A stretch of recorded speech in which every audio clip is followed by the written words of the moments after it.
La esquizofrenia. Vamos a hablar sobre la epidemiología de la esquizofrenia.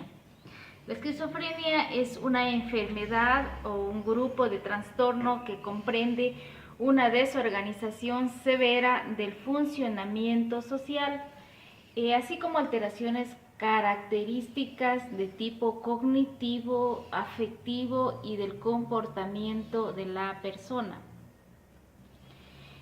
Para entender un poquito la epidemiología de la esquizofrenia, vamos a hablar sobre la historia.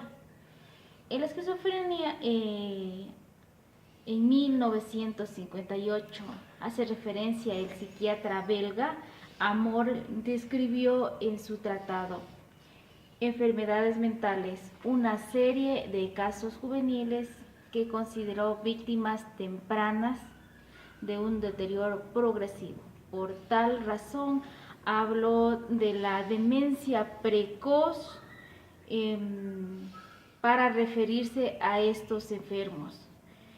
En comparación con cuadros clínicos de demencia habitualmente observados en la vejez, Morel insistió en la incapacidad de razonamiento, la insensibilidad de los fenómenos del mundo exterior y las extravagancias de los gestos que presentaban este tipo de trastornos en pacientes juveniles. Su importancia de la esquizofrenia en el campo de la psiquiatría actual está relacionada con la gravedad de este trastorno, considerando que comienza en plena juventud y sus manifestaciones residuales influyen negativamente en la escolaridad, el trabajo productivo, en la vida familiar, considerando que es un lapso o una etapa de vida actualmente activa y productiva. La importancia en sí de la esquizofrenia en el campo de la psicología no es tanto en el número, en la incidencia de casos que se da de la esquizofrenia, sino de su gravedad que provoca degeneraciones o degenerativo en la persona estos signos y síntomas como en sí trastorno de lo que es la esquizofrenia. La esquizofrenia, hablando específicamente de la epidemiología de una esquizofrenia, es una patología de distribución universal que está en la capacidad de afectar en todas las culturas, clases sociales o cualquier edad y en cualquier tipo de edades o grupos sectarios. Sin embargo, hay que considerar diferentes variables demográficas que influyen en la presentación de esta patología. Dentro de la epidemiología tenemos la prevalencia, incidencia y riesgo de morbilidad, también que tiene que ver con la edad, el sexo, clases sociales, medio cultural, factores precipitantes y factores predisponentes. Dentro de la prevalencia, incidencia y riesgo de morbilidad, la prevalencia varía en la esquizofrenia según la población estudiada. En este caso, los estudios revelan un rango entre 1.6 a 4.2 por cada 100 personas, dándonos un promedio de 3.1 por 1000. La incidencia se ha calculado en un promedio de 21.8 por 100.000, siendo el riesgo de morbilidad seria de 0.86% de la población afectada con este trastorno de esquizofrenia. La edad, la esquizofrenia se inicia o se puede iniciar en etapa de vida adolescentes y sujetos jóvenes, oscilando entre los 20 y 40 años de edad, siendo los picos más frecuentes de la incidencia entre el 25 años y 35 años. El comienzo es más temprano en este caso en el hombre, siendo en la mujer presentado este porcentaje más alto en grupos de mayor edad. En el sexo, cuando la incidencia, la diferencia está estrecha en relación con el grupo de edad, hasta la edad de 34 años predomina en el masculino, y las formas más tardías de presentarse en las mujeres es después de los 45 años. Se presenta con mayor frecuencia en la mujer, con una proporción de 3 a 1, siendo en la mujer la evolución de la esquizofrenia más benigna.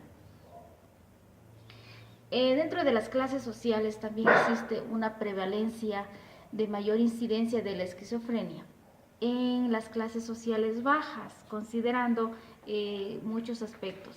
Pero este hallazgo también, sin embargo, no corresponde a un factor casual, sino es más bien consecuencia de una incapacidad que causa la enfermedad. Los pacientes esquizofrénicos tienden a descender de clase social cuando se comparan con sus familiares, obviamente porque en este caso los pacientes no tienen conciencia de sus actos ante la sociedad. Medio cultural.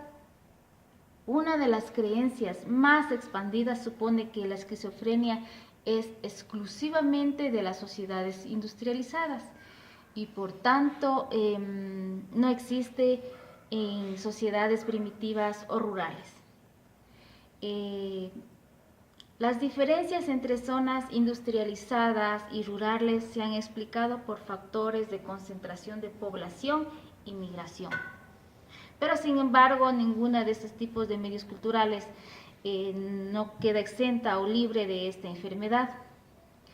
Además, se puede aceptar que en el ambiente urbano e industrial se presentan más estos casos porque es más exigente y menos permisivo el ambiente industrial urbano, lo que al momento dado puede exacerbar o descartar la sintomatología en el individuo previamente enfermo.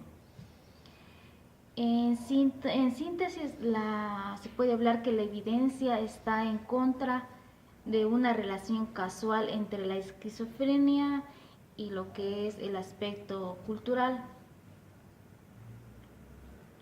Factores precipitantes. La sintomología no guarda relación con los factores precipitantes y estos no son en forma alguna específicos para la esquizofrenia.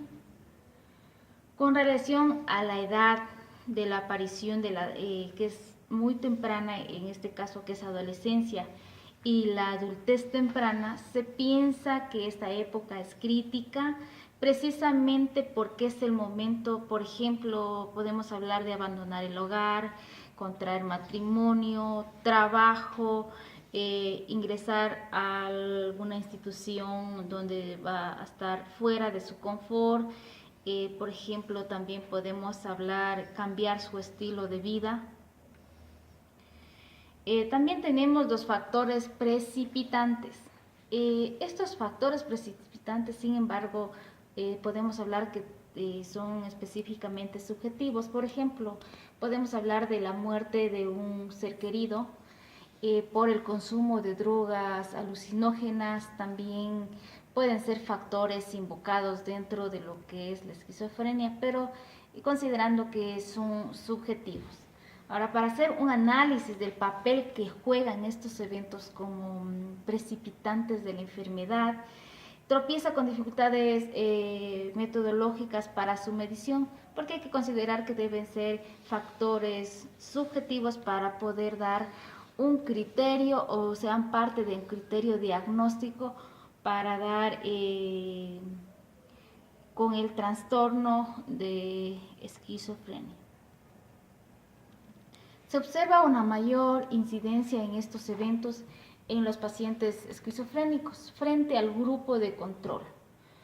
Hay que tomar en cuenta también como base para un criterio diagnóstico puede ser o como factores de cuando el paciente ha sufrido por lo menos 3 meses antes estos precedentes de crisis y evaluando factores como la muerte de un familiar, cambios bruscos de su estilo de vida, cambio de domicilio, cambio de trabajo, crisis diversas que puede experimentar el ser humano, niveles altos de estrés.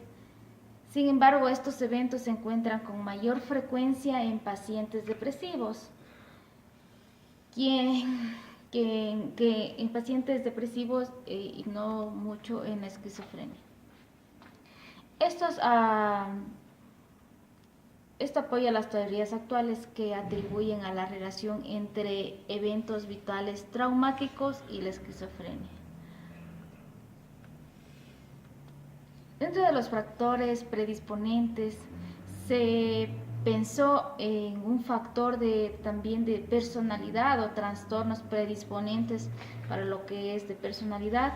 Sin embargo, hay que considerar que dentro de los estudios realizados, solo un 35% de los pacientes cumplen criterios para trastornos de personalidad premórbida. La mitad de estos son de tipo esquizoide. El resto muestran rangos de personalidad paranoide elusivas. Hay que considerar también, además, los criterios clínicos se han hecho cada vez más estrictos con el fin de evitar tanto los falsos positivos como también falsos negativos para un criterio diagnóstico de la esquizofrenia. En ese sentido también hay que recalcar, ¿no?, el aporte hecho por Cruz Scherde, quien determinó la existencia de algunos síntomas más típicos de la esquizofrenia, que consideró patogónicos y llamó síntomas de primer orden.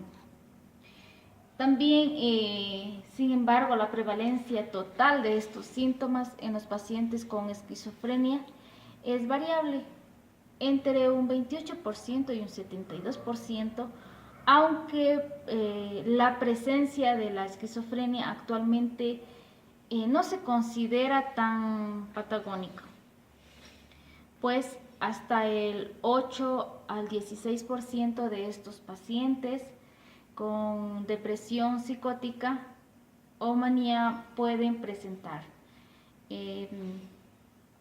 Dentro de la epidemiología de la esquizofrenia, eso es lo que se puede aportar en esta corta explicación. Gracias.